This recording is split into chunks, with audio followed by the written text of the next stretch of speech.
आप अपने समय का सही सदुपयोग अगर सही समय से नहीं कर सकोगे तो यकीन मानो कोई आपके समय का दुरुपयोग करने लगेगा अपने हिसाब से एक समय के बाद। जी हाँ दोस्तों, मैं अजय साहनी स्टार नमस्ते, आप सभी का स्वागत करता हूं अपने रियल रिपोर्टर न्यूज़ के अपने इस पेज पे और रियल रिपोर्टर न्यूज़ स्टार के अपने चैनल पे भी आप सभी का अभिनंदन करता हूं। इस समय आप लोगों के बीच में हूं और गोरखपुर के नौका विहार एक पर्यटन स्थल है। नौकायन बड़ा शानदार सा प्लेस है। पीछे आप लोग जो पोर्च देख रहे हैं वो नौकायन है, वहाँ से बोटिंग का बड़ा लुत्फ़ लिया जा सकता है। बहुत सारे लोग आते हैं यहाँ पे सुबह शाम, बड़ा आनंद लेते हैं। देखिए जो मोटर बोट बनाने वाले कुछ लोग रेडी कर रहे हैं, कुछ तो है जो कहीं कुछ तकनीकी उसमें सेटिंग होता होगा, ख़राबी या सर्विसिंग करना होता होगा तो वही कर रहे हैं, उसके रखरखाव करने वाले लोग। और ये इसका अलग एक परिक्षेत्र है, कुछ नई एक इमारत बन रही है बड़ी शानदार सी। दोस्तों आप लोगों को अभी ये पर्यटन स्थल का नज़ारा दिखाने की ज़रूरत मुझे नहीं है, आप लोग मेरे से ज़्यादा जानते हैं इसके बारे में। लेकिन आप लोगों को अभी जो मैंने कहा कि अगर आप अपने समय का सही समय पर सदुपयोग नहीं कर पाए तो कोई आपके समय का दुरुपयोग करने लगेगा, इसके परिप्रेक्ष्य में आज बात करेंगे।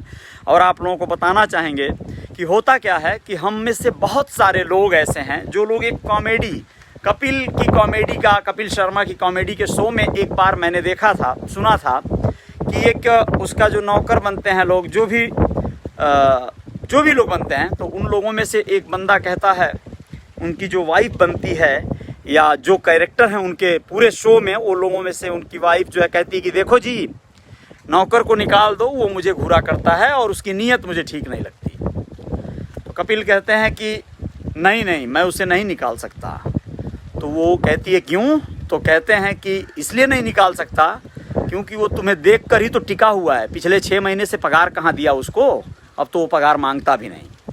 तो दोस्तों आप लोगों को बताना चाहेंगे कि बहुत सारे लोग ऐसे अपनी ज़िंदगियां ख़राब कर रहे हैं। बहुत सारे लोगों को हमने देखा है कि वो लोग किसी फर्म में, किसी कंपनी में या किसी ऑफिस में काम कर रहे हैं, तो उन्हें पगार कितनी मिल रही है, सैलरी कितनी मिल रही है, कितना वो कमा रहे हैं, कितना बचा रहे हैं, घर परिवार के लोगों को कुछ दे रहे हैं या नहीं दे रहे हैं, इस बात से उन्हें कोई सरोकार नहीं है। इस बात से उन्हें सरोकार है कि उनके ऑफिस में कौन सी लड़की शानदार है, सुंदर है, काम करती है, उसके चक्कर में वो लोग अपनी ज़िंदगियां पूरी तहस की नहस कर रहे हैं, मतलब वाट लगा रहे हैं। वाट लगाना आप लोग समझ जाएंगे और आप लोग जानते भी होंगे। तो मैं ये कहना चाहता हूँ कि बहुत सारे ऐसे लोग हैं जो उलझुल, यानी कोई किसी भाभी के चक्कर में परेशान है, कोई किसी मामी के चक्कर में परेशान है, कोई किसी ऐसी युवती के चक्कर में परेशान है। चक्कर से मतलब ये नहीं कहता हूँ कि चक्कर नहीं चलना चाहिए, उम्र ही ऐसी होती है। आप लोगों में से बहुत सारे ऐसे युवा हैं, बहुत सारे ऐसे किशोरावस्था में बच्चे हैं जो लोग ये कहेंगे कि साले अभी नहीं करेंगे अगर इंजॉयमेंट तो बाद में क्या करेंगे, जब बूढ़े हो जाएंगे, तुम्हारी तरह बाल और दाढ़ी सफ़ेद हो जाएगी तो थोड़ी करेंगे। तो वो अपनी जगह सही हैं और आप लोग अपनी जगह सही हैं। मैं ये कहना चाहता हूँ कि आप जो चक्कर चलाते हो उसमें आप घन चक्कर मत बन जाओ, इसी बात की कोशिश बस करनी है। यानी आप अपने काम को बेहतर करो, खूब सारे पैसे कमाओ, अपने माता पिता, भाई और अन्य जो भी परिजन हैं उन्हें भी देख लो, संभाल लो। अगर शादीशुदा हो तो अपने बच्चों को एक शानदार लाइफ स्टाइल देने की कोशिश करो। लाइफ स्टाइल सिर्फ बड़े घर, बड़ी गाड़ी, बड़ा जो है रुतबा, बड़ी जेवरात और ज्वेलरी, ये सब नहीं होता है। बड़ा लाइफ स्टाइल से तात्पर्य आप बहुत लंबा है, ये विषय ही अलग है। आपके जीवन में बहुत सारी ज़रूरतें हैं जो आप पूरी नहीं कर पाए हैं और हम भी नहीं कर पाए हैं। हम तो लालायित हैं अपने जीवनों की ज़रूरतों को, तमाम बातों को जिनको ज़रूरत कहते हैं। तो जब उस पर बात आएगी तो मेरे तो कई एक सेक्टर होंगे। मैं तो मेडिसिन के सेक्टर में बहुत सारे हॉस्पिटल बनवाने की कल्पनाएं करता हूं। मैं तो बहुत सारे इस तरह के रिसोर्ट बनवाना चाहता हूं, इस तरह के होटल बनवाना चाहता हूं और मैं तो कई एक वृद्धाश्रम और अनाथालय बनवाना चाहता हूं। और उन सब को जो है ऑपरेट करेगी हमारी संस्थाएं, हमारी पूरी जो भी हमारी संपत्तियां हैं ऐसे जगहों पे निवेश होंगी और लगेंगी। लेकिन आज ये दिन है कि मैं अपना घर छोटा सा बना लूं, इसी से मुझे बहुत खुशी मिल जाएगी। लेकिन आज आपको बता दें कि जब हम एक जोड़ी जूते और 2 जोड़ी कपड़े खरीद लेते हैं, एक चश्मा खरीद लेते हैं, घड़ी खरीद लेते हैं, तो वो संपत्ति जैसा लगता है हमें लगता है कि हमने बहुत बड़ा कार्य कर लिया। बड़ी संपत्तियों के बारे में अभी कल्पना करने से बहुत परे हैं हम। लेकिन दोस्तों ये होगा कैसे? ये तभी होगा जब आप अपने जीवन को सही समय पे, सही काम पे लगा देंगे। अगर आप किसी और के लिए सिर्फ खटनी खट रहे हैं तो समझिए बस दाल रोटी चटनी ही चल पाएगी, इसमें कोई संदेह नहीं है। बड़ी संपत्तियां तो दूर की कौड़ी बन जाएंगी। आप लोग जो भी दोस्त मित्र मुझे इस समय देख रहे हैं, आप लोगों में से सारे लोग अगर सही होंगे तो भी कुछ लोग ऐसे ज़रूर होंगे जो लोग इस तरह के तमाम तरह के परेशानियों में घिरे होंगे कि वो कहीं बंधुआ मजदूर बन गए होंगे। वो दूर दूर तक नहीं सोच पाते होंगे कि वो कैसे इससे निजात पाएँ। यानी अगर वो जहाँ काम कर रहे हैं, मान लीजिए गारमेंट में कोई लड़का काम कर रहा है, तो उस गारमेंट में कुछ लड़कियां हैं, तो उनमें से किसी को अपनी छावी कहता है, अपनी प्रेमिका समझता है। न जाने ये सत्य भी है या नहीं, लेकिन ऐसा होता है तो वो उसी के पीछे सारा अपना इन्वेस्टमेंट और निवेश करते रहता है। आप लोगों को बताएं, पैसे से काम करवाने वाले बहुत सारे लोग अब जागृत हो गए हैं। और अगर आप जागरूक नहीं हो, आप अगर समझदार नहीं हो, आपके अंदर सूझबूझ नहीं है, तो यकीन मानो आपको अपने लिए लोग यूज करना शुरू कर देंगे। आप उनके लिए काम करोगे, उन्हें लाभ होगा और फिर आपको बहुत आंशिक लाभ हो जाए, यही बहुत बड़ी बात होगी। दोस्तों, आप लोगों को बताएं, मैं ये नहीं कहता कि सबकी क्षमता सब एक बराबर है। सारे लोग अपने प्रकल्प नहीं खड़े कर सकते। बहुत सारे लोग हैं जो नौकरियां करेंगे, नौकरी ही उनके जीवन का असल मकसद है और नौकरी मिल गई तो बहुत बड़ी बात है और आपका दोष नहीं है। बहुत सारे एजुकेटेड पढ़े लिखे लोग भी यही चाहते हैं कि उन्हें सुरक्षित और सेफ जोन में कुछ नौकरी मिल जाए, जिससे उनकी नियमितता आ जाए जीवन में। अब मैं बात करना चाहता हूँ, मान लीजिए एडवोकेट है, डॉक्टर है या कोई सीए है, इसने शिक्षा दीक्षा लिया, बड़ी मशक्क़त से पढ़ाई किया, यह बढ़िया है कि वो फ्रीलांस हो जाता है, यानी वो किसी की नौकरी नहीं करता। वकील है तो वो अच्छा खासा, वो ऐसी ज़रूरत और ऐसी डिग्री ले लिया कि बहुत सारे लोग मार करेंगे, विवाद करेंगे, फसाद करेंगे, वकील को खोजेंगे, वकील के पास चल के जाएंगे, कचहरी में जाएंगे, कोर्ट में जाएंगे। बहुत सारे लोग बीमार पड़ने ही हैं तो वो डॉक्टर के पास जाएंगे। बहुत सारे लोग अपने जो गाढ़ी कमाई करते हैं, वो सही से करते हो या गलत करते हो, सीए के पास ज़रूर जाएंगे। ऐसा सिस्टम है। तो सीए कम है और लोग ज़्यादा हैं, यानी उनके क्लाइंट ज़्यादा हैं। वकील कम है, लोग ज़्यादा हैं, क्रिमिनल ज़्यादा हैं या आम नागरिकों की संख्या ज़्यादा है, तो उनकी ज़रूरतें वकीलों से पड़ेंगी। और डॉक्टर ज़्यादा हैं, कम हैं, मरीज़ ज़्यादा हैं, तो उनको भी मरीज़ ढूंढते उन तक पहुंच जाएंगे। तो आपको अपने आप को भी ऐसा ही कुछ बनाना होगा। या तो आप स्पेशल बन जाइए या फिर आप इतने एनर्जेटिक बन जाइए कि आप लोगों के पास पहुंच जाओ। या तो आपको लोगों के पास पहुंचना होगा या लोगों को अपने पास बुलाना होगा।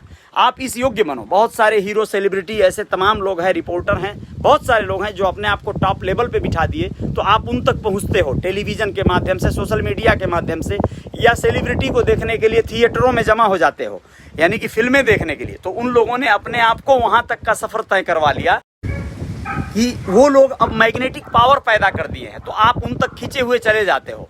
वैसे ही दोस्तों, आप लोगों को या तो अपने आप को स्पेशल बनाना होगा जिससे लोग आपकी तरफ आएं, या फिर आपको लोगों तक जाना होगा। अगर आप नहीं ऐसा कर पाए तो फिर देखिए, बहुत सारी चीज़ें हैं। सिर्फ अगर आपको जीवन जीना है, अंडा बेचना, सब्जी बेचना, कपड़े बेचना, ऐसे छोटे छोटे धंधे हैं जो करके भी लोग आराम से अपनी जीविका चला लेते हैं। सीधे साधे सामान्य लोग फ्रूट बेचकर या ऐसे कोई भी सड़क के किनारे अपनी टपरी या कोई ठेला लगाकर, खुमचा लगाकर अपना जीविका चला लेते हैं। वो भी गलत नहीं है। यहाँ पर भी एक साबित होता है कि एक मेहनती व्यक्ति अपने आप को कहीं ना कहीं बिना कुछ किए से बेहतर है कुछ करके अपनी जीविका चला रहा है। जो लोग दिमाग वाले हैं वो लोग बड़े लोगों को, बहुत सारे लोगों को खटाते हैं और दिमाग से काम करवाते हैं, तो उनकी आय ज़्यादा होती है। जो लोग और उससे अलग तरह का सोचते हैं, आजकल ऑनलाइन और तमाम क्रिएटिव लोग हैं, दूसरों के पैसों को आप किस हद तक इन्वेस्ट करवा सकते हैं। देखिए, अब अंत में मैं एक शातिराना बात करने जा रहा हूँ। आप समझ पाए तो समझ जाइएगा, नहीं समझ पाए तो जय जयकार जारी रहेगी, आगे समझने का प्रयास करते रहिएगा। जो लोग समझदार हैं, ये दुनिया सदियों से ऐसे ही चली आ रही है। जो लोग समझदार हैं वो लोगों को काम करवाते हैं और अपने बहुत ज़्यादा एंजॉय करते हैं। उसमें तरीका क्या होता है, जैसे मान लीजिए कोई प्रकल्प बना दिया गया, बहुत सारे लोगों को बेरोजगारी के इस दौर में ज़रूरत है काम की, उनको काम पर लगाया गया, थोड़ा थोड़ा उनको लाभ हो रहा है, उनके थोड़े थोड़े लाभ से हमें एक लाभ हो रहा है, यानी एक नेटवर्क बिल्डअप करना। नेटवर्क मार्केटिंग इसी तरह का प्रकल्प है। उसमें बहुत सारे लोग कार्य करते हैं अपने लिए, फिर वो आपको भी थोड़ा थोड़ा आंशिक लाभ पहुंचाते हैं, तो आपका ज़्यादा हो जाता है, क्योंकि आपने एक बड़ी कम्युनिटी, एक बड़ा नेटवर्क बिल्डअप कर दिया है, तो आपका लाभ बहुत ज़्यादा हो जाएगा, बहुत ज़्यादा बढ़ जाएगा।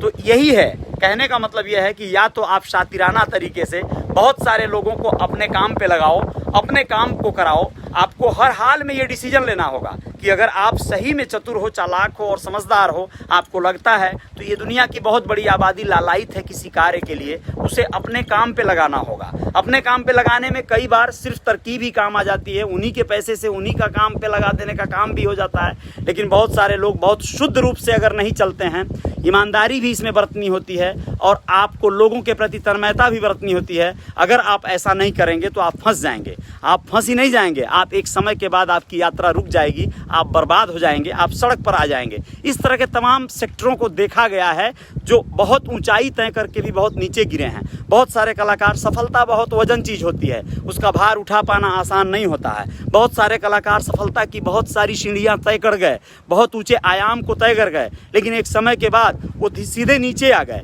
वो बेकार हो गए, खाली बैठे हुए हैं। ऐसा क्यों हुआ?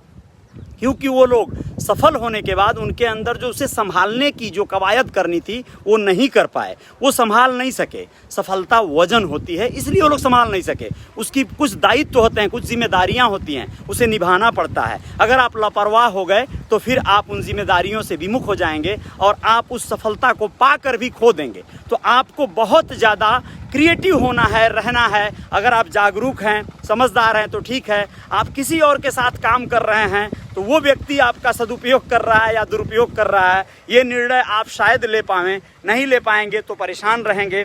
नहीं परेशान रहेंगे, आपको लगता है कि आपकी खुशहाली यही है, आपका उपलब्धि यही है कि आप एक जोड़ी कपड़े, 10 जोड़ी जूते, चश्मे और घड़ियाँ खरीद के अगर संतुष्ट हैं तो ये भी अच्छी बात है। जिनको जिसकी ज़रूरत है उतना ही मिलेगा, आपको जो नहीं चाहिए वो नहीं मिलेगा। तो ये सिस्टम है, आप कुछ भी कर लो, बहुत बार ऐसा होगा कि आपके हिसाब से नहीं चलेगा सिस्टम अपने हिसाब से आपको काम करवा लेगा, लेकिन आपको उस पर विचार तो करना होगा। खैर, जय जयकार जारी रहेगी। बहुत सारे दोस्त मित्र मुझे देख रहे हैं, बहुत बहुत धन्यवाद, बहुत बहुत शुक्रिया। आपको हर हाल में अपने आप को ऐसे प्रकल्प की तरफ लेकर जाना होगा जहां पर आपकी क्षमता का, आपकी बुद्धिमत्ता का, आपकी शक्ति का सही सदुपयोग हो सके। बहुत बहुत शुक्रिया। विकी कुमार जी नमस्कार, बहुत बहुत धन्यवाद। और संतोष कुमार निषाद जी, बोल्ट भाई, बहुत बहुत धन्यवाद। मैं इस समय वहीं पर हूं जहां पर अक्सर आप आते रहते थे, मिलते रहते थे। बोल्ट बहुत अच्छा लगता था और बहुत बहुत शुक्रिया। और बहुत बहुत धन्यवाद धर्मेंद्र ठाकुर जी, बहुत बहुत शुक्रिया। गुड मॉर्निंग सर, जय जयकार जारी रहेगी। बहुत बहुत शुक्रिया राजकुमार और संत राम निषाद, जय निषाद राज, बहुत बहुत धन्यवाद। वंस अगेन जय निषाद राज, थैंक यू। अजय निषाद जी, बहुत बहुत शुक्रिया। Ashok Gehlot ji, very beautiful, good morning, बहुत बहुत शुक्रिया, थैंक यू। अजय निषाद, जय निषाद राज भाई, बहुत बहुत धन्यवाद। जय निषाद, अजय निषाद राज, बहुत बहुत शुक्रिया आप सभी मित्रों का। मैं चाहूँगा शेयर हो ये वीडियो अधिक से अधिक और मेरे पेज को भी फॉलो कर लीजिए, रियल रिपोर्टर न्यूज़ को, और रियल रिपोर्टर न्यूज़ स्टार को सब्सक्राइब कर लीजिए। जय जयकार जारी रहेगी। जय हिंद, जय भारत। बहुत बहुत शुक्रिया आप सभी मित्रों का, बहुत बहुत शुक्रिया।